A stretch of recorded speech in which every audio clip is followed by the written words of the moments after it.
Ji, Balakrishna ji, I think you raised your hand.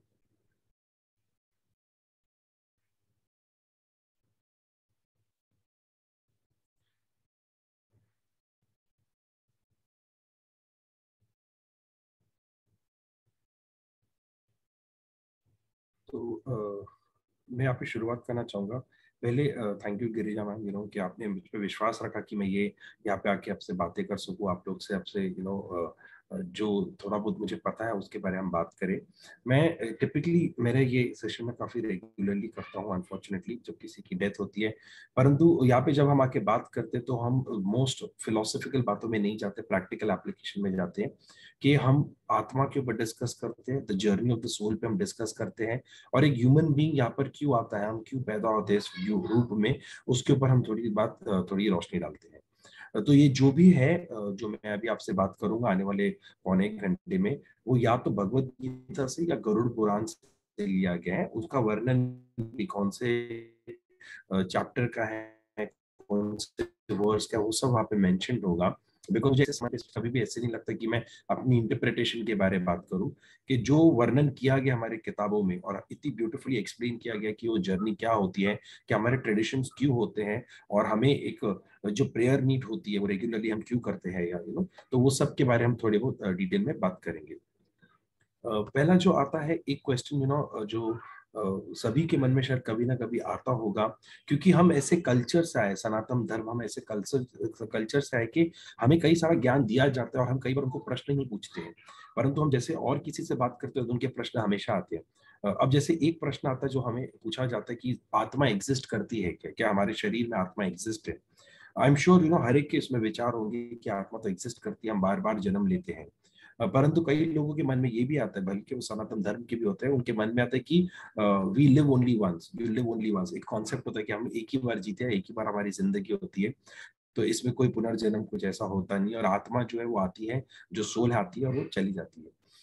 अभी अगर हम इसको एक साइंटिफिक वे में देखेंगे तो ऑब्वियसली प्रूव करना मुश्किल हो जाता है कई बार, परंतु कई सारे ऐसे इंसिडेंट्स होते हैं जहाँ पे आई एम श्योर आपने देखे होंगे, कई जगहों पे आपने मिले, लोगों को भी ऐसे मिले होंगे जिनको आउट ऑफ बॉडी एक्सपीरियंस कहते हैं, क्योंकि उनको आउट ऑफ बॉडी एक्सपीरियंस होता है। टेड टॉक में भी कई लोग आते हैं कि जो कहते हैं कि हमें फील हो रहा था कि हम जो है अपने शरीर के बाहर आ चुके थे, और हम अपने ही शरीर को देख रहे थे, अपने ही लोगों को देख रहे थे, और हम जो है एक जल्दी से जर्नी भी करके आ जाते हैं, और हमें वो परमात्मा वहां पे दिखते हैं, या हमें दिखते हैं कि हमारी आत्मा जो है एक पेड़ की तरफ जा रही है, रोशनी है वहां पे, हमें हमारी जिंदगी दिखाई देती है, और परंतु बिकॉज वो शायद उनका समय नहीं था, या परमात्मा का आशीर्वाद था, वो अपने शरीर में वापस आ जाते हैं। एक और बार होता है कि ये तो आपने शायद एक्सपीरियंस किया भी होगा या आप कर भी सकते हैं, कि इसमें कहते हैं कि आपको हिप्नोटिसिस के थ्रू आपको आपके पुनर्जन्म में भी वो लोग लेके जा सकते हैं, पास्ट लाइफ रिग्रेशन जैसे कहते हैं, कि आपको बताया जाता है कि पुनर्जन्म में आप क्या करते थे, और वो आपके मन के द्वार जो है वो खोलते हैं, और आपको पता चलता है कि आज जो आपका जिंदगी है वो सत्य है, वो क्यों है ऐसा। तो किधर ना किधर आत्मा तो ऑब्वियसली एग्जिस्ट करती है, और सनातन धर्म का जो पूरा बेस है वो वो एक शरीर की जर्नी में उसे नहीं गिना जाता है, वो एक आत्मा की जर्नी है। अब प्रश्न ये आता है कि आत्मा कहाँ है और आत्मा का साइज क्या है, क्योंकि वो मेजरेबल तो है नहीं, हमें तो दिखती नहीं, आत्मा is suppose to be invincible, तो हमें कैसे पता चलता है।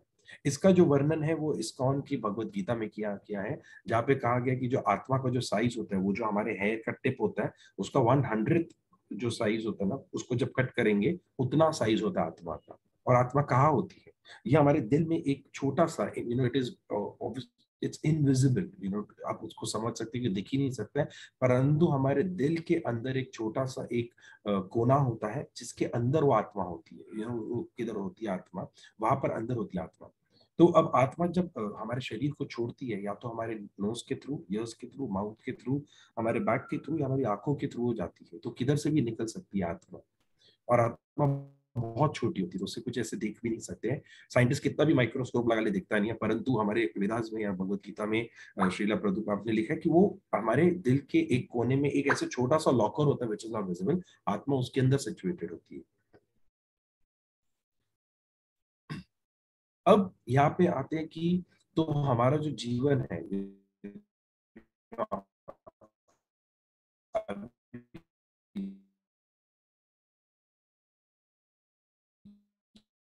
जो करंट लाइफ भी अगर हम देंगे, ये माँ की होते हैं, जब माता जो हमारा ख्याल रखती है, बहुत स्नेह देती है, बहुत प्रेम देती है, उनके उनको शारीरिक भी कई बार तकलीफ होती है, परंतु माता माता होती है, हमारा ध्यान रखती है। अगर आप देखेंगे तो जो जब बच्चा पैदा होता है, छोटा होता है, फिर जैसे जैसे वो बढ़ता है, उसकी उम्र बढ़ती है, वैसे हमारे रूप रंग सब चेंज होते हैं, फॉर्म चेंज होता है और हमारी मृत्यु होती है। अब यहाँ पे मैं जब बहुत पहले, बहुत साल पहले ना, मैं एक बार शमशान गया था अपने दादाजी के साथ, और वहां पे शमशान में लिखा था, थाने का था शमशान, वहां पे क्लियरली लिखा था कि हमारी 84 लाख की हमारी लाइफ की जर्नी होती है। तो हमारे दादाजी वॉज वेरी स्पिरिचुअल, उन्होंने अपनी डेथ प्रेडिक्ट की थी, और वही दिन वही टाइम पर उनकी मृत्यु भी हुई थी। तो उन्होंने तभी मुझे कहा था कि हमारी जो बुक्स में, हमारी किताबों में है ना, वो स्पेसिफिक होता सब कुछ, कोई भी ऐसे रफली नहीं होता नंबर। तो मुझे बहुत इंक्विजिटिवनेस थी, वो क्या होता है और ये जर्नी क्यों होती है हमारी, बाय द वे हमें ये जन्म क्यों मिलता है। कभी हम पेड़ पौधे बनकर आते हैं, कभी मछली बनकर आते हैं, कभी हम कोई जानवर बन के आते हैं, पशु पक्षी बनकर आते हैं, कभी हम जंगलों में होते हैं, कभी हम वादियों में होते हैं, हम क्यों आते हैं, हमारा पर्पस क्या है। Now over year first is के ये 84 लाख को ब्रेक डाउन करके समझने की कोशिश करते हैं, क्योंकि आप मैं हम ये सब जर्नी से जा चुके हैं, और फिर हम समझने की कोशिश करते हैं हमें जर्नी क्यों नहीं याद रहती है। हमें जर्नी क्यों नहीं याद रहती है, what is the purpose of a human being, what is the purpose of a life, हमारे ये बार बार हमें जन्म क्यों लेना पड़ता है। इसके अंदर आता है कि 10 लाख जो होते हैं हम एक्वेटिक क्रीचर्स बनते हैं। अभी हमें जो पता है वो हो सकता है कि हमें क्रोकोडाइल पता है, फिश पता है, अलग अलग टाइप्स की फिश है, बट समुद्र में और भी सारे क्रीचर्स होते हैं एक्वेटिक, हम वो रूप में आते हैं। फिर हम प्लांट्स बनकर आते हैं, पेड़ पौधे बनकर आते हैं, वृक्ष बनकर आते हैं। फिर हम इंसेक्ट्स और रेप्टाइल्स बनते हैं 10 लाख। फिर हम पशु पक्षी बनकर आते हैं अलग अलग रूप में। फिर हम मैमल्स बनकर आते हैं, और अंत में जाके हमारे 4 लाख फॉर्म्स के ह्यूमंस होते हैं। इतनी सारी हम जर्नी करते हैं, तब जाके हमें ह्यूमन बीइंग का फॉर्म मिलता है। अब जो भी आत्मा आती है, वो किधर ना किधर पुण्य करती है, किधर ना किधर पुण्य करती है, सब कुछ अच्छा करती है, तब जाके हमें एक इंसान का रूप मिलता है। क्योंकि इंसान, अगर आप बाकी के जितने भी स्पीशीज आप देखेंगे, भले वो एनिमल हो, प्रकृति में आप कोई भी देखेंगे, जीव जंतु प्राणी पशु पक्षी, उनके पास ना वो क्षमता होती है कि वो परमात्मा से वो जाके मिल पाए, परमात्मा का ज्ञान ध्यान लगा पाए, और या परमात्मा से जाके सदैव के लिए मिले। ऐसे किसी भी प्राणी पक्षी के पास वो ना ही उनकी capability है, ना ही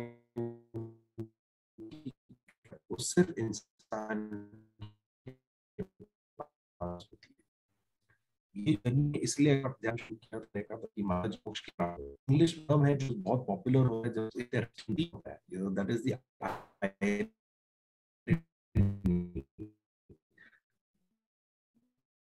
हमारे कर्म ऐसे हो कि वो हमें अपना, ये जो जो हमारा जर्नी होता है, सिर्फ कर्म और धर्म से ही रिलेटेड होता है, हमारी आत्मा की जर्नी से रिलेटेड होता है। जैसे जैसे हम पुण्य करते जाते हैं, हमारी जिंदगी आगे बढ़ती जाती है। और जैसे हम इंसान के रूप में आते हैं, तो जैसे स्वामी विवेकानंद जी ने कहा था कि he was 34 35 at that time, और उन्होंने अपने भाई को कहा था कि कुछ वर्षों में ही अब मेरी मृत्यु होने वाली है। तो उनके बड़े भाई ने कहा था ऐसा नहीं कहते आप, तो अभी तो आप जवान हो, आप ऐसा क्यों कह रहे हो। और उनके जो बड़े भाई थे उनके डिसाइपल थे। तो स्वामी विवेकानंद कहते कि नहीं, मेरी आत्मा ने अभी तक मन कर दिया कि ये शरीर है मेरा, इसे संभाल नहीं पाएगा। I have outgrown this body, I have outgrown the knowledge that I wanted, and now it is my time to go back to the almighty, कि अब मेरा समय आ चुका है, मुझे पता है। उन्होंने एक बहुत ब्यूटीफुल वे में समझाया था कि जब हम एक इंसेक्ट होते हैं तो हमारी एक लिमिटेड नॉलेज होती है। फिर लेट्स हम एलिफेंट बनते हैं तो थोड़ा हमारा उसमें अभी हमारी आई साइट बढ़ गई,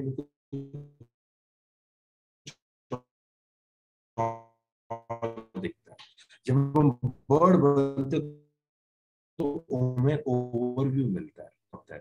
और स्वामी विवेक जी ने कहा था कि ये इंसान को गिफ्ट है भगवान की, वो चीजें देखते हैं, सेंसेस को समझते हैं, अपने माइंड को कभी हर जीवन, अगर हम उसे कंप्लीट कर लेते हैं तो देन हमें आवश्यकता नहीं होती। और कई लोग सोल्स होते हैं जो जीवन भर जीवन काम करते कार्य करते हैं, और भगवान उनसे खुश होते हैं और उनको वापस ले आते हैं। परंतु किधर ना किधर मुझसे कुछ ना कुछ रह गया है फुलफिल करना, इसलिए मुझे जन्म मिलता है। कि ये ह्यूमन लाइफ मुझे वापस मिली इसके लिए जाती है कि मैंने जो गलतियां शायद पिछले जन्म में की थी, जो मैं कंप्लीट नहीं कर पाया, जिस कारण मुझे मोक्ष की प्राप्ति ना हो, इस जीवन में मैं कर लूं और परमात्मा के पास जाऊं।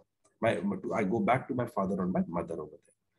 अब यहाँ पे कई बार क्या होता है कि सब कहते हैं बड़ी आसानी से कि ये तो प्रकृति का नियम है, जिसका जन्म हुआ उसका मरण होना ही है। ये सबको पता है, आई एम श्योर ये सबको पता है। ऐसा कोई नहीं आज की डेट में जो कहेगा कि मैं अमर हूं, मुझे कुछ नहीं हो सकता है। परंतु उस स्थिति को संभालना, उस स्थिति के वक्त उसे उस इमोशंस के थ्रू हैंडल करना बहुत मुश्किल होता है। मैं जब भी कोई ऐसे फिलोसफिकल बातें करता है कि जीवन मरण तो लगा ही रहता है, तो मैं हमेशा कहता हूँ कि उस व्यक्ति को पूछो जिसने अपने माता पिता को खोया, उस व्यक्ति को पूछो जिसने अपने बच्चे को खोया, उसको सिर्फ कह के देखो ये तो जीवन का काल है, इसको ऐसे ही जीवन चक्र चलता है। वो कहना बहुत आसान होता है एंड आई एम श्योर ऐसे टाइम पे जो मेमोरीज हमारे पास रह जाती है, माता जी की जो मेमोरीज होती है, वो मेमोरीज ही हमें उनके बारे याद दिलाती है।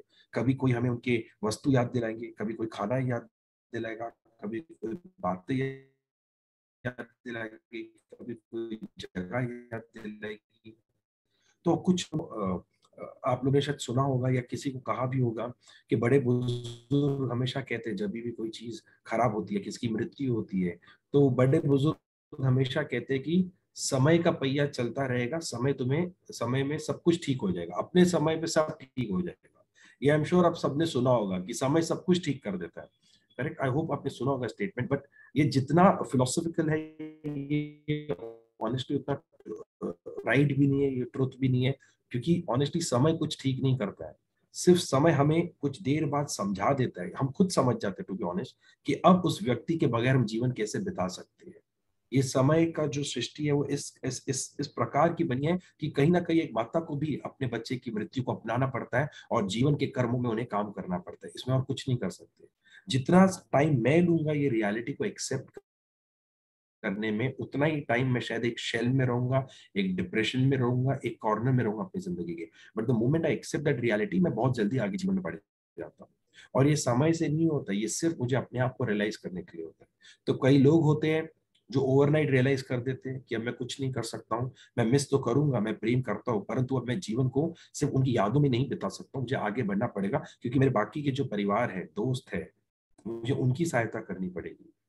जो आए थे मेरे जीवन में, मेरी मदद करके गए, मुझे सहानुभूति देके गए, मुझे मुझे पाला पोसा, आशीर्वाद दिया, प्रेम दिया, सब कुछ दिया, परंतु उनके जीवन का कर्म या शायद उनके जीवन का जो जर्नी था वही खत्म होता, मुझे आगे बढ़ना पड़ेगा। मैं आगे जाके आपको एक बहुत अच्छी कहानी बताऊंगा भगवतम पुराण में से, जो मैंने ली है इस बात को समझाने के लिए। अब यहाँ पर भगवत गीता में 5 श्लोक है जो मैं आपसे शेयर करना चाहूंगा। ये आपके यहाँ पे डिस्प्ले आएंगे स्क्रीन पे, बट मैं आपको ओवरऑल इसका बता देता हूँ। तो इसमें कहा जाता है, जो आज की डेट में आई एम श्योर ये ब्रह्म ज्ञान सबके पास होगा, कि शरीर जो है ना, उसको ना वो भीग सकता है पानी से, ना वो जल सकता है अग्नि से, ना वायु से वो सूख सकता है, ना कोई शस्त्र से वो कट सकता है। आत्मा सॉरी आत्मा आत्मा जो है वो अमर है, वो एजलेस है, आत्मा को नहीं डिस्ट्रॉय किया जा सकता है। तो आत्मा जो है वो, जैसे हम एक कपड़े पहनते हैं और हम कितने टाइम में कपड़े पहनेंगे, 1 साल 2 साल 5 साल, कभी ना कभी तो हम चेंज करेंगे। और वैसे ही हमारा जो आत्मा है वो हमारे जो शरीर है उसको अपने कपड़े समझती है, एक कपड़ों से दूसरे कपड़ों में पहन कर जाती है। इनफैक्ट मानो, मैं आपसे एक बात शेयर करना चाहूंगा कि जनवरी में ना मेरी दादी की मृत्यु हुई थी, कोविड की वजह से हुई थी। और हम सब साथ में ही रहते हैं, हमारा पूरा परिवार। तो हम 3 भाई हैं, हमारे बीच 5 बच्चे अच्छे थे, वो अपने मतलब अपनी परदादी हैं, मेरी दादी से बहुत क्लोज थे। तो मेरा जो बेटा है उसका नाम पार्थ है, 7 साल का है। तो हमने जब उनको बच्चों को बताया कि अभी उनकी डेथ हो गई, हॉस्पिटल में डेथ हुई थी, कि अभी दादी माँ की डेथ हो गई, तो अभी ऐसा ऐसा हो गया है। तो मतलब बाकी के सब बच्चे रोए, तो मेरा पुत्र जो था, पुत्र है पार्थ, वो 2 मिनट रोया, आंसू पोंछ के खेलने लग गया। And he was very close, वो मेरी दादी से बहुत क्लोज था, उनको कहानियां बताता था, सुनता था, खेलता था। तो तभी मैंने उसको पूछा कि पार्थ, आपको पता है दादी माँ की डेथ हो गई और वो शायद वापस नहीं आएगी।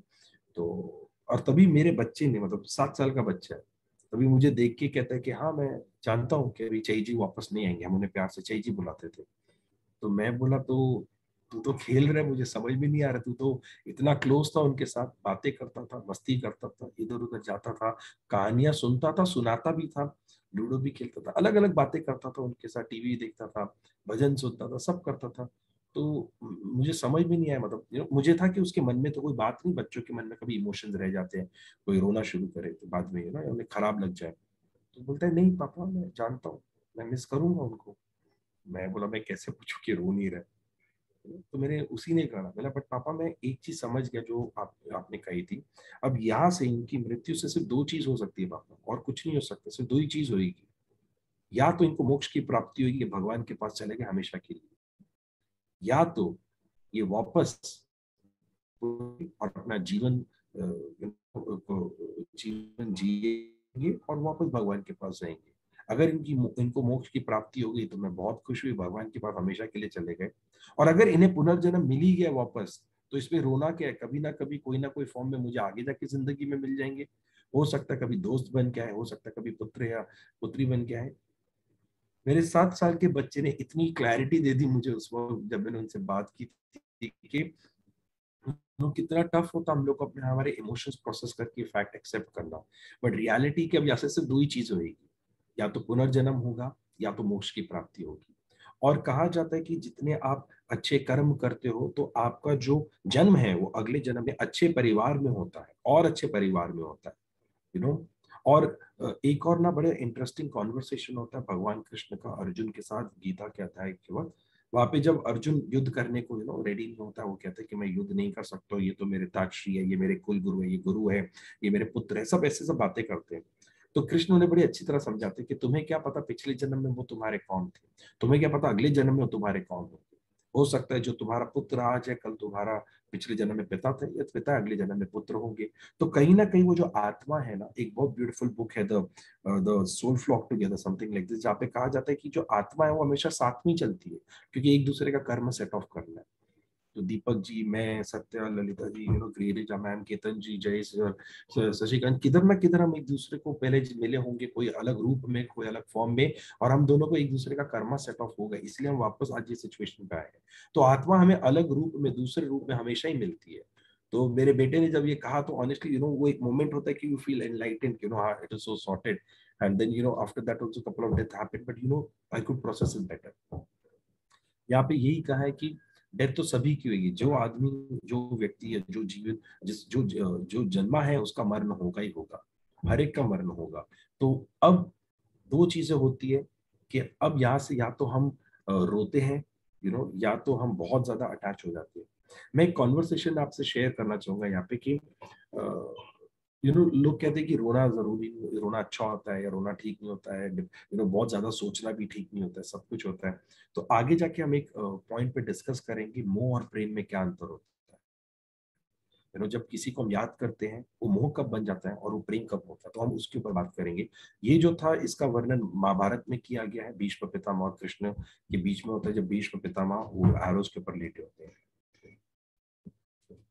अब यहाँ तक जो हम समझे कि आत्मा जो है वो अमर है, आत्मा को कुछ नहीं हो सकता है, एक लाइफ से दूसरी लाइफ में जाता है, कोई ना कोई फॉर्म में हमारे पास वापस आ जाते हैं, क्योंकि हमारे पास दिव्य दृष्टि नहीं, हम उन्हें पहचान नहीं चाहते, पहचान नहीं पाते कि पुनर्जन्म में कौन होते हैं, बट कहीं ना कहीं वो हमारे साथ ही होते हैं, अलग रूप में आते हैं। या तो अब आगे देखते हैं कि हमारी 84 लाख लाइफ्स होती है, फॉर्म्स होते हैं, और हम बाद में फाइनली ह्यूमन बीइंग बनते हैं। बट द क्वेश्चन है हम बार बार क्यों आते हैं, माता जी क्यों आई, अब माता जी को मोक्ष मिल गया, भगवान करे उनको मोक्ष मिले, वापस ना आए, परंतु अगर कोई कोई आत्मा वापस आती है तो क्यों आती है। इसका ना वर्णन बड़ी अच्छी तरह एक कहानी में किया गया भगवतम पुराण में, जहाँ पे एक व्यक्ति होता है, वो अपने परिवार से बहुत प्रेम करता है, अपने माता पिता का बड़ा ख्याल रखता है, वो खेती बाड़ी करता है, अपने परिवार के लिए जो सुख एक आदमी ला सकता था, जो पैसा ला सकता, सब कुछ ला के देता है। अपनी पत्नी से बहुत प्रेम करते थे, उनके बच्चे थे, उनके बच्चों से बहुत प्रेम करते थे। बूढ़े हो जाते हैं, वृद्धावस्था में आते हैं, और उनकी मृत्यु हो जाती है। अब वहां पर वो जो थे ना पूरे जीवन में, वो नारायण के बहुत बड़े भक्त थे, भगवान विष्णु के बहुत बड़े भक्त थे। तो ये यमलोक से आते हैं, और वहां से विष्णु लोक से लोग आकर कहते हैं कि चलो, भगवान विष्णु ने तुम्हें बुलाया है, तो वापस चलो, अब तुम्हें भगवान विष्णु के साथ रहना है, मतलब मोक्ष की प्राप्ति होगी।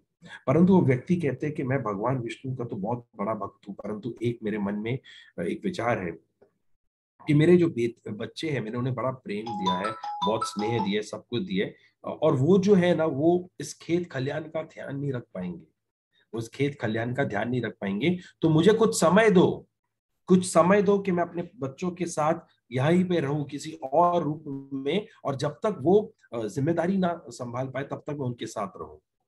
वो लोग कहते तथास्तु। और वे व्यक्ति अगले जन्म में ना एक कुत्ता बनकर आते, एक डॉग बनकर आते। अब वो जो है वो वहीं पर चौकीदारी करते, वहीं पर वो चौकीदारी करते।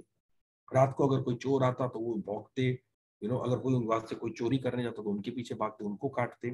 तो एक रात को ना बहुत जोर जोर से वो भौंक रहे थे, और वहां पे कुछ चोर आ गए थे, वहां पे उनके पूरे जो खेत खलियान थे वहां से कुछ चोरी करने आए थे।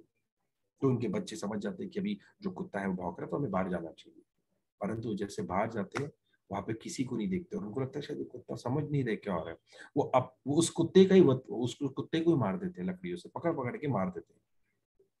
वो कुत्ता वहां पे कह रहा था, अरे मैं तुम्हारा पिता हूँ, मैं तुम्हारा पिता हूँ, बट वो जब बोल रहे तो ऑब्वियसली तो वो कुत्ते की आवाज में भौंक आ रहे थे, तो उनको इंसान को तो समझ में नहीं आएगा। तो फिर वो उनको मार देते, वो कुत्ता मर जाता है। फिर वापस आते ही यमदूत कहते कि चलो, अब तो चलो। वो कहते नहीं, मुझे कुछ और समय चाहिए, कोई और रूप दो। अब वहां पर वो आ जाते हैं सांप बनकर। अब उन्हें याद है कि ये उन्हीं के बच्चे हैं। अब वहां पर जो भी रैट्स आते हैं, इंसेक्ट्स आते हैं, सांप सबको खा रहा होता है। परंतु एक बार उनके बच्चे ही देखते हैं ये तो सांप है, और जोर जोर से लाठी मारते तो सांप को भी मार देते। अब वो आके पूछते हैं, अब चलना है कि और कोई रूप में आना है? वो कहते नहीं, मुझे चलना है, क्योंकि मैं समझ गया, मुझे जो रूप है मुझे याद है, मेरे बच्चों को याद नहीं है। तो मैं भगवान के पास जाना चाहता हूँ, और वो वापस चले जाते हैं। ये कहानी के द्वारा फिर वो हमको बताते हैं कि इसी वजह से हमारी जो मेमोरी है, जब हम आ रहे होते हैं वापस, हम जब पेतरा लोग से पितृ लोग जाकर वापस आ रहे होते हैं हम, तो हमारी जो मेमोरी है उसको पूरा क्लीन किया जाता है। हमें याद नहीं होता कि हम पिछले जन्म में कौन थे, कहाँ थे, किसके साथ थे। क्योंकि हो सकता है कि एक राजा हो, वो आज फकीर बन गया, तो वो यही सोचेगा राजमहल के जाके, राजमहल मेरा था, डिप्रेशन में है। तो इस कारण हमें याद नहीं होता, परंतु हम आते क्यों है, उसका कारण बताया जाता है। जो भगवान बुद्ध ने बार बार कहा है, पूरे जीवन में कहा है, कि attachment is the root cause of misery. जब तक हम धरती में, हम तब तक आते जब तक मुझे धरती में किसी ना किसी से कोई ना कोई चीज की उम्मीद होती है। इसलिए जब हमने प्रार्थना शुरू की थी, मैंने आपको कहा था कि अगर आप माफी मांगना चाहते हो, माफी मांग लो। अगर आप माफ करना चाहते हो, माफ कर दो। कई बार होता है कि उन्हें कोई मटीरियलिस्टिक थिंग नहीं चाहिए होती है, वो जीवन में वापस आते क्योंकि उन्होंने किसी से माफी नहीं मांगी थी, या हो सकता है उन्होंने किसी को माफ नहीं किया और किसी ने उनसे नहीं मांगी। तो ये बहुत इंपॉर्टेंट होता है कि अब यहाँ से हम जो सपोर्ट कर सकते हैं उस आत्मा को, वो ट्रैवल करने के लिए, क्योंकि भी आपको रियलाइज होएगा कि वो ट्रैवल इतना सिंपल नहीं होता है जितना हमको लगता है। तो उनको हमारा बहुत सपोर्ट लगता है, बहुत सारी पॉजिटिव वाइब्स लगती है। और इसलिए अगर हम माफ कर सके, जाने अनजाने में अगर उन्होंने कोई हमें दुख दिया हो, क्योंकि वैसे तो हम बच्चे हैं उनके, हम छोटे हैं, हमारा ना हक बनता है उन्हें माफ करना, कि हम बहुत छोटे, वो जो हमसे करे, जो हमें कहे, हमें उनका आशीर्वाद ही है। परंतु कभी ना कभी माता पिता के दिल में बात रह जाती कि मैंने इससे अच्छी तरह बात नहीं किया, इससे अच्छा व्यवहार नहीं किया, मुझे उनसे माफी मांगनी चाहिए थी। परंतु माता पिता मांगते नहीं, बात रह जाती है, जीवन में कितनी बातें रह जाती है। तो यहाँ पे इसलिए मैंने कहा था कि आप माफ कर दीजिए। आपको शायद पता भी नहीं होगा कि किस चीज के लिए माफ कर रहे हो, परंतु आत्मा को संतुष्टि मिलती है। और अगर हमने कभी कोई माफी मांगी हो तो माफ वो आत्मा भी कर देती है, क्योंकि अंत में जब वो शरीर के बाहर आती है तो उन्हें सिर्फ अपने लोग दिखते, परिवार दिखते हैं। अब यहाँ पे आते हैं कि ये मोह और माया, ये मोह और प्रेम क्या है, क्यों अटैचमेंट क्यों होती है बार, इसमें क्या फर्क है, इसमें क्या अंतर है। कई बार होता है कि किसी की मृत्यु होती है तो हम जो है पूरा जीवन उन्हीं के पीछे, उनकी मृत्यु के पीछे कई लोग है ना बिता देते हैं, कि मेरे माता पिता की मृत्यु होगी, मेरे भाई, मेरी पत्नी, मेरे पति की मृत्यु होगी, मेरे बच्चे की मृत्यु होगी, और पूरा जीवन उनके पीछे बिता देते हैं। छोटे छोटे काम करते हैं, डिप्रेशन में रहते हैं, लोग उनको अवॉइड भी करना चालू कर देते हैं। ये अंतर क्या है? अब जब भीष्म पितामह जब वहां पर बेड ऑफ एरोज में लेटे हुए थे, जब उनके जो पूरे शरीर को जो था महाभारत में तीरों से छल्ली कर दिया था उन्हीं के पौत्र अर्जुन ने, तो अर्जुन वहां पर जाते हैं और जोर जोर से रोते हैं।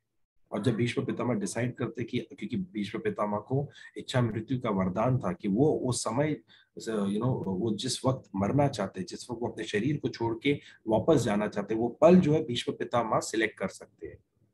अब यहाँ पर अर्जुन को जब वो कहते हैं कि आज मैं जाने वाला हूं, तो अर्जुन बड़े प्रिय थे भीष्म को, और भीष्म पितामह सबसे ज्यादा अर्जुन को ही चाहते थे। तो अर्जुन बहुत जोर जोर से रोते हैं, फूट फूट के रोते हैं, बहुत जोर जोर से रोते हैं। और तब भीष्म पितामह है ना, कृष्ण को कहते हैं कि देखो, अर्जुन को मोह है मुझसे, तो मेरे जाने से रो रहा है। गीता का ज्ञान तो आपने दे दिया वासुदेव, परंतु ये मोह फिर भी है इसको मुझसे। और तब वासुदेव कृष्ण बड़े प्यार से और बड़ी अच्छी तरह समझाते हैं। वो कहते कि माँ महिम भीष्म पितामह, ये मोह नहीं है, ये प्रेम है। जब आदमी की जिंदगी में कुछ अच्छा होता है वो खुश होता है, जब आदमी की जिंदगी में कुछ बुरा होता है तो वो रोता भी है। ये आपसे प्रेम करता है, इसलिए आपको छोड़ना नहीं चाहता, ये आपको जीवित देखना चाहता है। ये प्रेम है अर्जुन का। मोह तो तब होता कि अगर ये जिद में ठान लेता कि मैं आपको जाने ही नहीं दूंगा, और ये तपस्या करता, या फिर आपके जाने के बाद ये सब कार्य छोड़ देता और आप ही के मृत्यु की वजह से ये जीवन भर गम में रहता, उसे मोह कहते हैं। प्रेम तो हर इंसान करता है एक दूसरे से, प्रेम से कोई भी पाबंदी नहीं, परंतु मोह नहीं होना चाहिए हमें। वो आए थे हमारे जीवन में, हमें आशीर्वाद दिया, प्रेम दिया, स्नेह दिया, सबक सिखाया, ज्ञान दिया, धर्म के बारे सिखाया, कर्म के बारे सिखाया, और अब उन्होंने अपना कार्य पूर्ण किया, मेरे जीवन को अच्छा बनाया, और वो आगे निकल गए। मुझे उनकी जिंदगी की सब अच्छी बातों को याद रखना है। हो सकता है कि हर व्यक्ति कोई ना कोई गलती हमेशा करता है, मैं भी करूंगा, आप भी करें, सब करेंगे, परंतु उस वक्त वो गलती को वही रोक देना होता है, क्षमा कर देना होता है, और आगे बढ़ना होता है। अगर हम उनकी कोई बुरी बातों को भी पकड़ के रखेंगे तो वो भी मोह है। मोह is not only attachment towards good thing but bad things also. और ये बड़ी अच्छी तरह जो इसका वर्णन है रामायण में करते हैं। जब रावण की ये जब वो मृत्यु होती है, तो राम जी है ना, फिर उस वक्त जाके तपस्या करते महादेव से, कि मैंने एक रावण का वध किया। तो लक्ष्मण कहते कि आपने तो रावण का वध किया, इसमें आपको बुरा मानने की बात क्या, तपस्या करने की जरूरत क्या है। वो कहते हैं मैंने एक ब्राह्मण का भी वध किया है, और रावण के जितने भी गुण थे, जो अवगुण थे, वो तो उसके मरने पे समाप्त हो गए, परंतु मैंने एक इंसान का भी तो वध किया है। तो when a person dies, all the bad things have to be forgotten then and there. जो भी बुराई है उधर ही खत्म, समाप्त हो गई। जो अच्छाई है आप उसको याद रख के आप आगे बढ़िए। इसे कहते हैं मोह और प्रेम के बीच में, कि आप इसी एक ही चीज को लेके बार बार सोच के हम डिप्रेशन या कॉर्नर या उसके ऊपर नहीं सोच सकते। याद तो आएंगे, याद कैसे नहीं आएंगे, हमारा जन्म ही उनकी वजह से होगा है, हमें अर्धांगिनी उनकी वजह से मिली है, हमें जीवन उनकी वजह से मिला है, हमारे जीवन को सफल बनाने में उनका योगदान है। याद तो हमेशा आएंगे, अंत तक आएंगे, परंतु फुल टाइम अगर हम सोचेंगे तो उसमें चैलेंजेस आ जाते हैं ना। ओवर ईयर जो हमारा मन है वो फिर भी बहकेगा, इतना आसान तो है नहीं हमारे मन को कंट्रोल करना। वो तो धर्मराज होंगे या बुद्ध होंगे जो अपने मन को अपने कंट्रोल में कर लेते हैं। परंतु भगवत गीता में ये भी बताया गया कि हम मन को कैसे डायरेक्शन दे सकते हैं। प्रॉब्लली हम शायद उनको कंट्रोल नहीं कर सकते हमारे मन को, परंतु हम डायरेक्शन कैसे दे सकते हैं, ये भी उन्होंने बड़ी अच्छी तरह बताया कि हमारा जो मन है वो हमारा सबसे अच्छा मित्र है, और सबसे खतरनाक दुश्मन भी हमारा मन ही है। कभी कभी वो हमें ऐसी बातों में यकीन दिलाते थे जो शायद एक्सिस्ट भी नहीं करती होगी, तो उसे जो है हमें कंट्रोल करना पड़ता है। अगर हम एक ही व्यक्ति के बारे बार बार सोचते हैं, उनकी मृत्यु के बारे बार बार सोचते हैं, दिन में 24 घंटे में हम 20-22 घंटे उनके बारे सोचते हैं, तो हम हमारे मन को प्रैक्टिस करके उन्हें रीडायरेक्ट करना होता है किसी और चीज में, हमारे हमारे ध्यान को लगाना होता है, हमें इंडल्ज करना होता है कोई और कर्म में, कोई और कार्य में, और तब जाके हमारा माइंड थोड़ा कंट्रोल में आता है। क्योंकि अगर हम खाली बैठेंगे तो वही विचार आएंगे। इसलिए मैंने आपको पहले कहा था कि ये सृष्टि ऐसी बनी है कि माता को भी अपने पुत्र की मृत्यु को स्वीकार करना पड़ता है, क्योंकि उन्हें जीवन में कर्म करने पड़ते हैं। तो जैसे ही हम दूसरे कार्य में जाएंगे, तो उस वक्त हमें जो है, हम एक हमारे माइंड को एक डायरेक्शन देते थोड़ा कंट्रोल कर पाएंगे। अगर आप देखेंगे सनातन धर्म में ना, हिंदुइज्म में पहले 13 दिन बहुत इंपॉर्टेंट होती है। ओके, पहले चौथा होता है, और 13 दिन बहुत इंपॉर्टेंट होता है। कई सारे कल्चर्स में हिंदुइज्म में वो बहुत इंपॉर्टेंट होता है। उसका कारण क्या होता है? उसका कारण होता है कि वो जर्नी है सोल की। वो 13 दिन की ना एक बहुत पेनफुल जर्नी होती है सोल की। मैं नहीं जानता आप जानते हो कि नहीं, परंतु आप अगर नहीं जानते हो तो आप शायद हैरान होंगे। यह इसमें लिखा गया है, बहुत क्लियरली लिखा गया है गरुड़ पुराण में, कि जब एक इंसान की मृत्यु होती है, और जब हम उन्हें उनके लास्ट राइट्स कर रहे होते हैं, जब उनके क्रिया कर रहे होते हैं, तो वो जो आत्मा है ना, वो वही होती है। वो आत्मा अपने रिश्तेदारों के बीच में होती है। वो आत्मा अपने शरीर को जलते हुए देखती है। वो आत्मा अपने रिश्तेदारों की सब बातें सुनती है। कोई उन्हें प्रेम से याद कर रहा है, कोई उन्हें क्रोध से याद कर रहा है, कोई उन्हें घृणा से याद कर रहा है, कोई उन्हें मान सम्मान दे रहा है। वो आत्मा सब कुछ सुनती है। कहा जाता है कि वो जो 13 दिन होते हैं वो आत्मा है ना रेजिस्ट करती है। बहुत एक संघर्ष होता है उस आत्मा का शरीर के साथ, वो शरीर को छोड़ना ही नहीं चाहती है। इसलिए जब मैंने आपको पहले कहा था कि पास्ट लाइफ रिग्रेशन होता है, कई लोगों को आउट ऑफ बॉडी एक्सपीरियंस होता है कि वो इतना ठान लेते शरीर में वापस आ जाते हैं। मैं आगे आपको बताऊंगा कि गरुड़ पुराण में भारी अच्छी तरह उसका वर्णन किया गया है कि जब आत्मा शरीर से निकलती है तो वो शरीर में वापस जाना चाहती है, और वो शरीर में तब तक जाना चाहती है जब तक वो शरीर उसकी आंखों के सामने भस्म नहीं हो जाता है। वो 13 डेज जो होते हैं वो आत्मा का अटैचमेंट होता है टुवर्ड्स द फैमिली। वो 13 डेज में वो आत्मा कई जगह पे ट्रैवल करती है, कई जगहों पे जाती है जो उन्हें खाना पसंद था, जहाँ उन्हें बैठना पसंद था।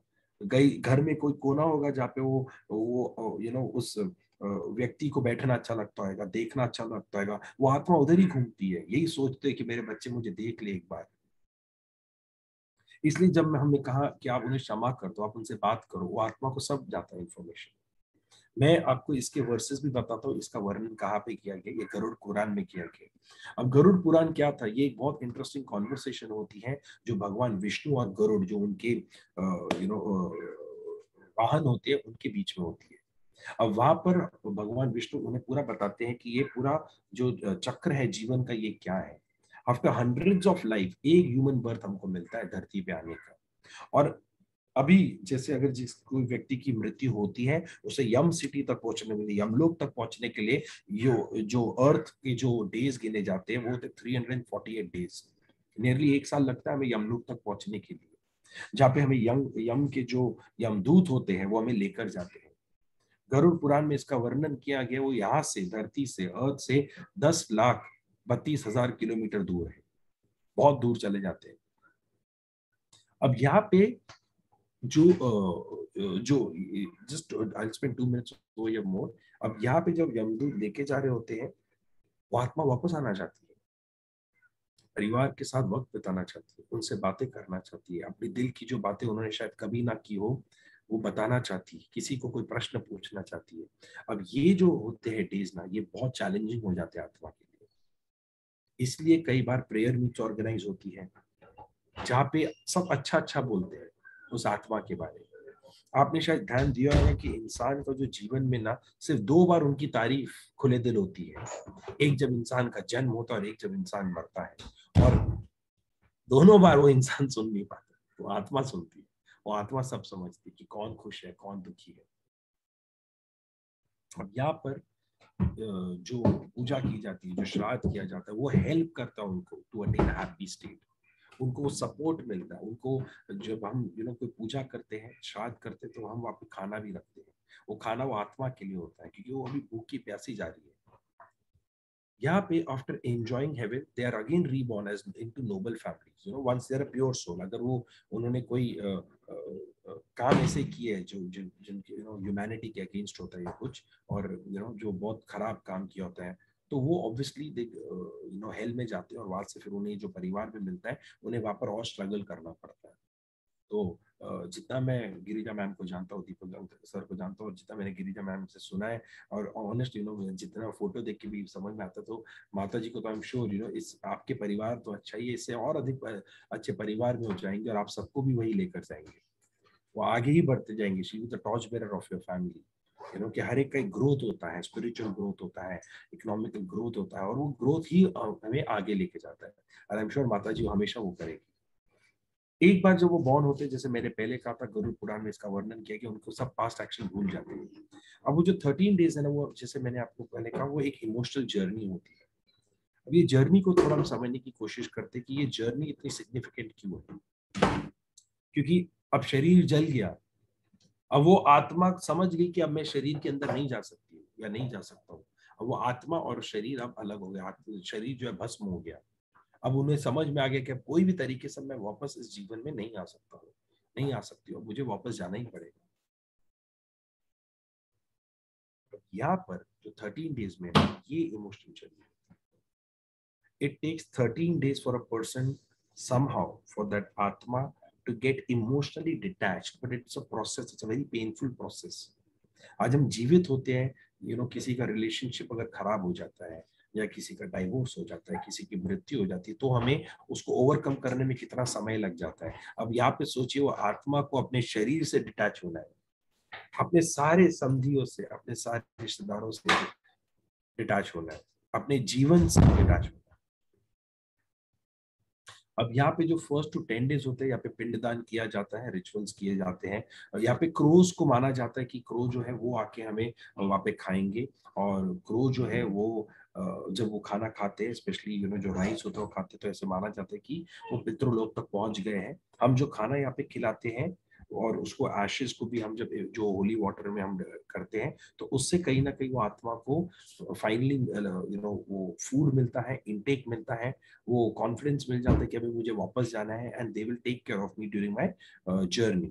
11th डे जो होता है वो कई घरों में उसको यज्ञ किया जाता है, पंचग्रव करके कहा जाता है, जहाँ पे काव का एक मिक्सचर होता है, मिल्क का, कर्ड का, घी का, यूरिन का, डंग का, और उसको थोड़ा थोड़ा पूरे घर में स्प्रिंकल किया जाता है। कामधेनु है वो माता है। और अगर उसे माता इसके लिए भी कहते हैं क्योंकि भगवतम पुराण में ये भी वर्णन किया गया है कि धरती मैया जो है वो हमेशा काव के रूप में आती थी, कामधेनु के रूप में आती थी, तो इसके लिए गाय को खिलाया जाता है कि हमारे माता है, और ये हम अपनी माता को ही खिला रहे हैं। और बाद में हम जो यज्ञ करते हैं, हम उसका पंचग्रह है जो उनको वो स्प्रिंकल करते हैं।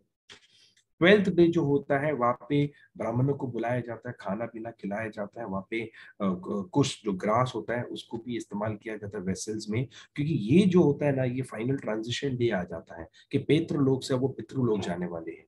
और कई बार जो लोग हैं ना, यहाँ पे अटक जाते हैं। मैं आपको आगे एक और एग्जांपल दूंगा कि प्रेयर मीट का, आप सबका उन्हें याद करना, नमन करना, उन्हें माफ करना, उनसे माफी मांगना, उन्हें थैंक यू बोलना, उनसे आशीर्वाद मांगना, उनके बारे सोचना, ये यज्ञ कराना, ये हवन कराना, उनकी मोक्ष की प्राप्ति करना क्यों इंपॉर्टेंट होता है? क्योंकि कई बार जब हम ये रिचुअल्स नहीं करते हैं ना, तो वो आत्मा है ना, दो लोग के बीच में अटक जाती है कि प्रेत लोक में तो मेरे शव जल गए हैं, भस्म हो गए, परंतु क्योंकि मुझे वो सहायता नहीं मिली मेरे परिवार वालों से, मेरे दोस्तों से, तो अब मैं पितृलोक तक ही नहीं पहुंच पाया। इसके पीछे मैं 2 मिनट आगे बात करता हूँ। 13th डे जो है वो एक फाइनल रिचुअल डे होता है, because over year finally the atma has now moved on. So the transition happens between the 12th and the 13th day. So over here, sweets are distributed. People enjoy. People get back to normal. वो morning को यहाँ पे बंद कर देते हैं और आगे बढ़ते हैं।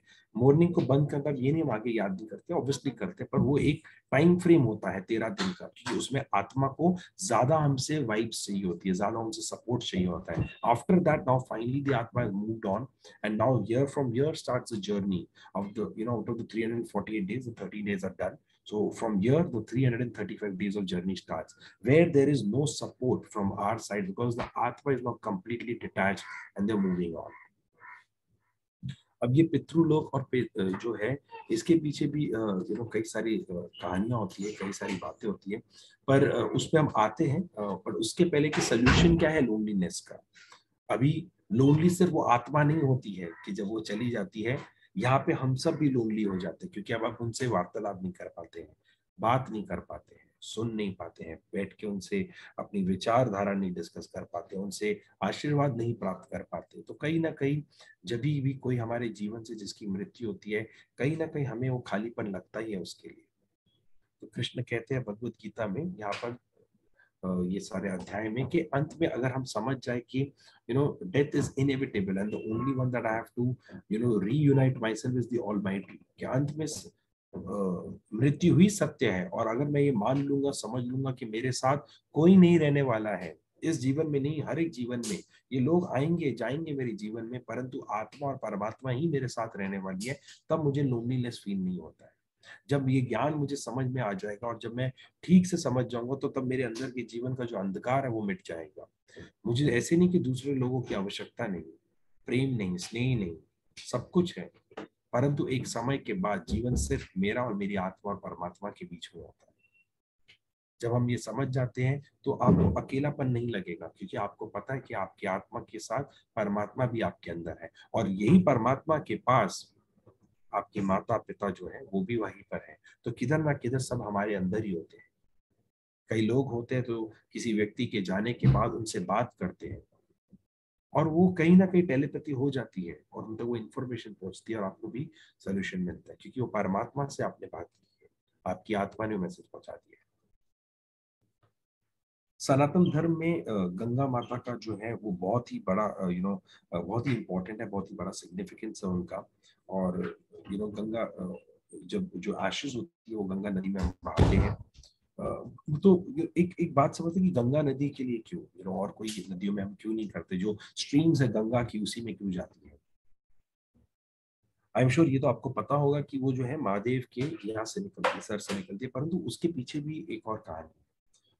ये जब विष्णु देव भगवान जब आते हैं वामन अवतार के रूप में, और उस वक्त बाली महाराज को कहते हैं कि मुझे 3 पग जितनी जमीन चाहिए, 3 पैर जितनी जमीन चाहिए, वो मेरी होगी। तो बाली महाराज भी मुस्कुराते हैं, छोटे से डॉफ खड़े, वामन अवतार खड़े, वो कहते हैं ये सृष्टि आपकी, आप 3 चीज क्या, 3 पग क्या, मतलब दे दो। कहते ठीक है। अब पहला जो है वो धरती पर रखते हैं। अब दूसरे के लिए अपना राइट लेग जो है विष्णु भगवान ऊपर करते हैं और साइज अपना बड़ा कर देते हैं। और वो जो है ना, वहां पे एक छेद होता है कॉस्मिक में, ओके, जिसमें से गंगा निकलती है। अब गंगा जैसे उसमें से निकलती है और वो जाती है वहां पे कॉस्मिक वर्ल्ड में होती है, तो वहां पे गंगा का बर्थ होता है। तो ये विष्णु के पैरों से निकली है, नील से निकली है। अब दूसरा, एक बार गंगा का सिग्निफिकेंस और वो एशेस को क्यों बहाना होता है, वो पिंड की पूजा क्यों करनी थी, उसके ऊपर आते हैं। एक बार जो है एक महाराज थे, सागर महाराज करके, और उनके 60,000 पुत्र थे। उनके 60,000 पुत्र थे। और एक बार सागर महाराज जो है वो एक यज्ञ करते हैं, और वो अश्वमेध घोड़े को पूरी दुनिया में, संसार में, भारतवर्ष में बेचते हैं। ये कहते हैं कि अगर किसी ने रोका तो वो मुझसे युद्ध करना होगा। अब वो जो है इंद्र देवता बड़े घबरा जाते हैं कि अरे सागर महाराज अगर पूरी दुनिया पे विजय प्राप्त कर लेंगे तो इन मेरे दरबार तक आ जाएंगे। तो वो जो है उस घोड़े को लेते हैं और एक सेज होता है कपिल करके, उनके वहां पे छुपा देते हैं। और कपिल साधु जो थे वो अपने ध्यान लगाए हुए बैठे थे, उन्हें कुछ पता ही नहीं था कि हो क्या रहा है, और उनके पीछे वो घोड़े को छुपा देते उनकी कुटिया के पीछे। सागर के पुत्र आते सब और देखते कि अरे ये तो घोड़ा यहाँ पे है। वो कपिल गुरु को, साधु को कहते कि तुम तो झूठे हो, कपटी हो, तुमने चुराया है। अब कपिल को अच्छे नहीं लगते उनके शब्द, तो वो उन सबको भस्म कर देते हैं। अब उन सबको भस्म कर देते हैं तो उन सबकी आत्मा आती है और कहती है हम तो अब यहाँ पे मर गए, परंतु हमें वहां के ऊपर एंट्री नहीं है, पितृलोक में हम जा ही नहीं पा रहे, हम तो फंस गए, हमारी आत्मा जो है भटक रही है। तो उनके जो नेफ्यू होते हैं उन्हें नींद में आता है कि गंगा को धरती पर ले आओ और तुम जो है गंगा में इनके एक पूजा करना और इन्हें जाके शांति मिलेगी। तो वो पूरी जीवन है पूजा करते हैं, परंतु ब्रह्म देवता बड़े खुश नहीं होते उनसे, बोलते कि नहीं मैं खुश नहीं हूँ। फिर उनके जो पुत्र होते हैं महाराज दिलीप, वो पूजा करते हैं, पूरा जीवन वो पूजा करते हैं, ब्रह्म देवता उनसे भी खुश नहीं होते। अब उसके बाद फाइनली उनके जो पुत्र होते हैं Bhagirath, sorry sorry one second, so उनके जो पुत्र होते हैं भागीरथ, वो पूजा करते हैं और ब्रह्म भगवान उनसे खुश हो जाते हैं और कहते हैं कि मैं तुम्हें ये आशीर्वाद देता हूँ और वरदान देता हूँ कि तुम ही गंगा को अब धरती पर लेकर आओगे। और उस वक्त जो है ब्रह्म भगवान गंगा को इंस्ट्रक्शन देते हैं कि तुम्हें धरती पे जाना होगा।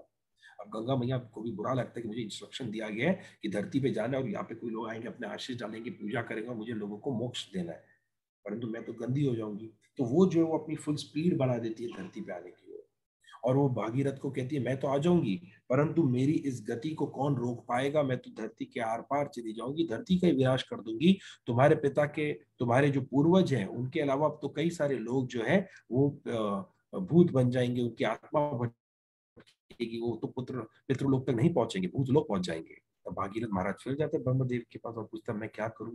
वो कहते हैं कि तुम्हें शिवा के पास जाना होगा। अब शिव जी के पास जाते हैं और शिव जी को पूरा समझाते हैं।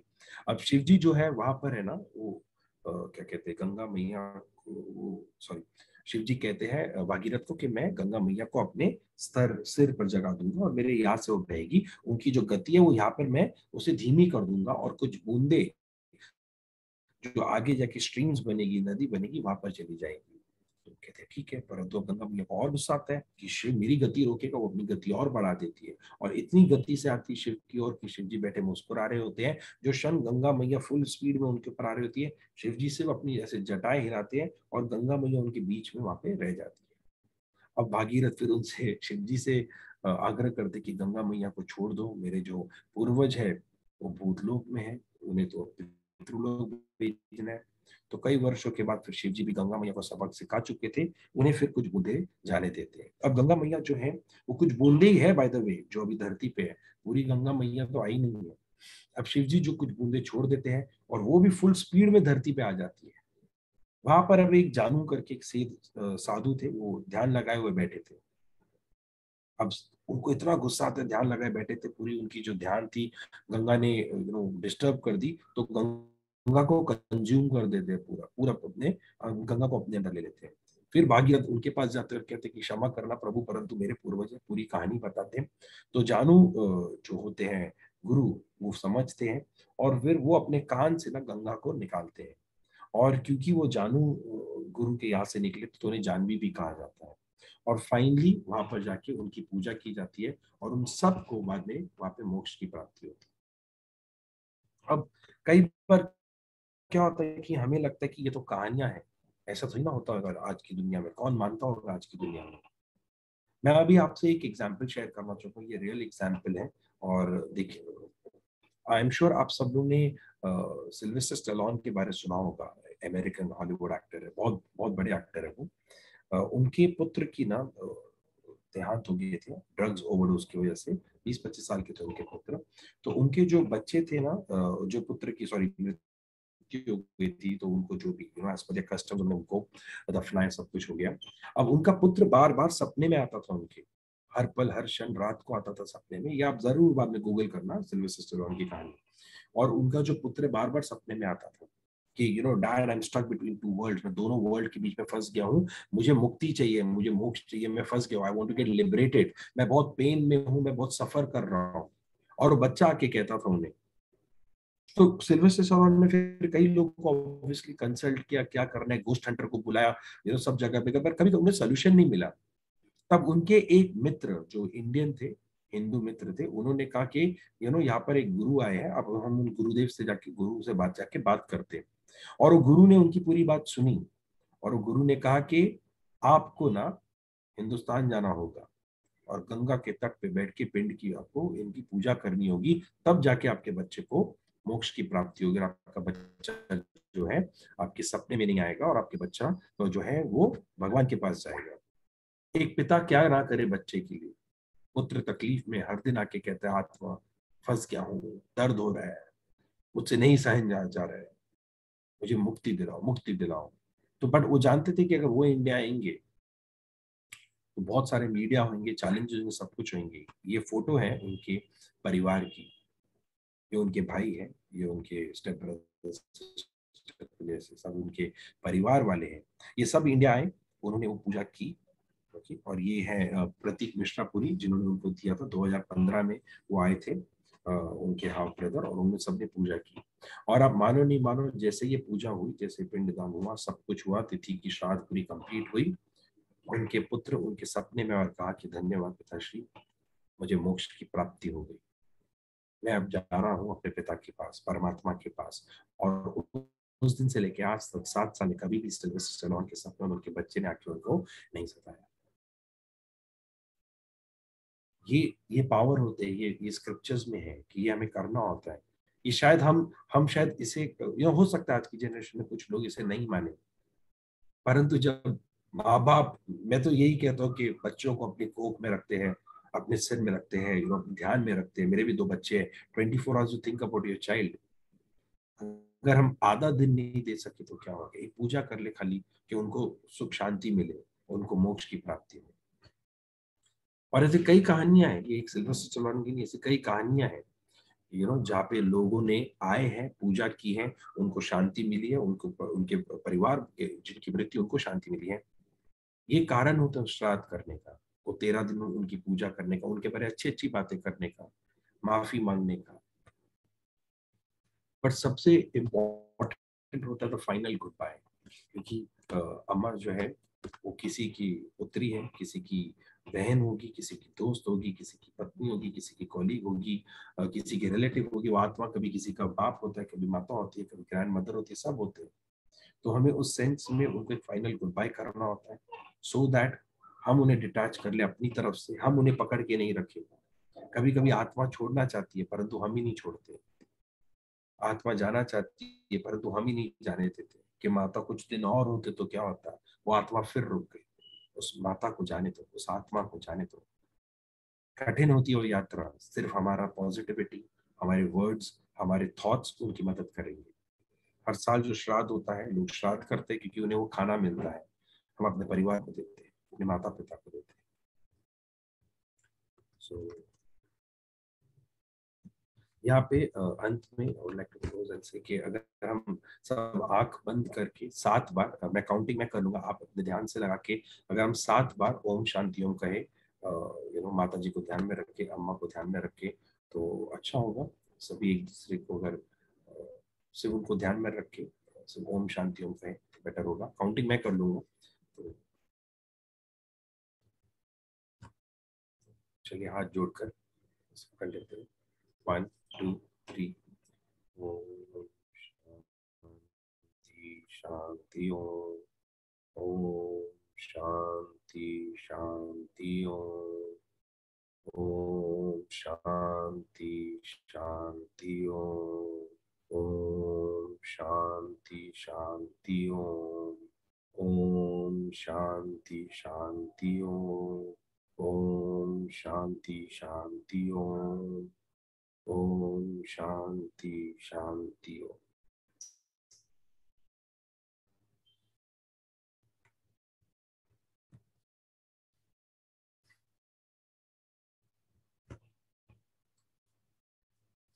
आई होप आपकी प्रेयर्स उन तक पहुंचे। कुछ बोलना?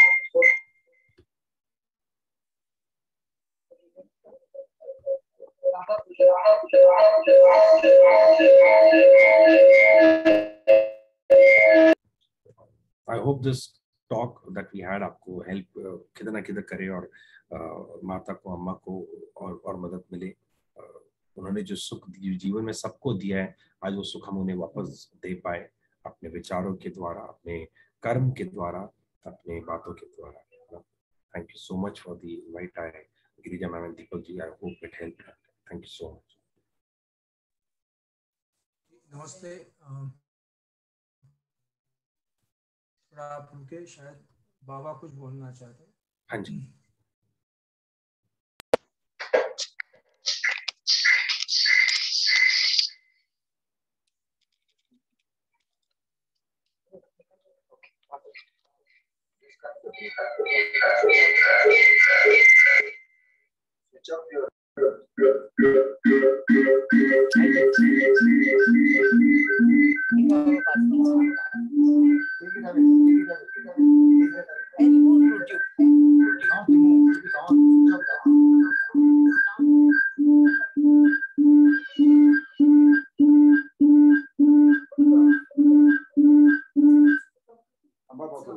अभी बाबा बात कीजिए, बोलिए बाबा,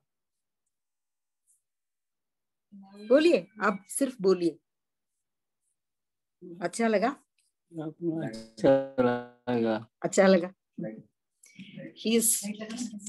बाबा ज्यादा बात नहीं करते, सुन रहे थे, उनको अच्छा लगा बोल रहे हैं, पूरी तरह बैठ के सुन रहे थे। For him, I had to keep that Bluetooth hearing aid because otherwise he can't hear. But he was completely paying attention and listening to it with rapt attention.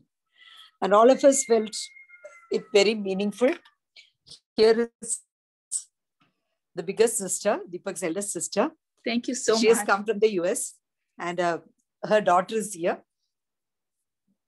Thank you. Yes, she has also come from the US. And then this is Deepak. Where is Babi Pratibha Babi? This is Deepak's elder brother. Namaste ji. He's from Nagpur. Can you see it? Yes. Namaste. He's from Nagpur. And here is eldest Babi from here. We are all here in Hyderabad. So she's the eldest Babi. And this is, you met now Shashi Dada.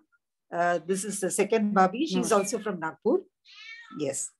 And this is the youngest, the daughter-in-law of the house.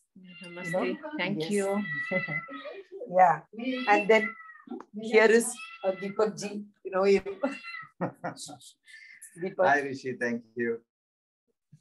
Thank you. And this is my son. That is Girija's Dheeraj. son. Yeah, I met him also. Yes, I met him. There are several others on the Yes, call. there are several others on the call. My Bauji's Bauji is there, and Mega. Yes, Mega is not here. Huh? It's okay. Yeah, she's upstairs. So there are others also who are here. People who are from US and all.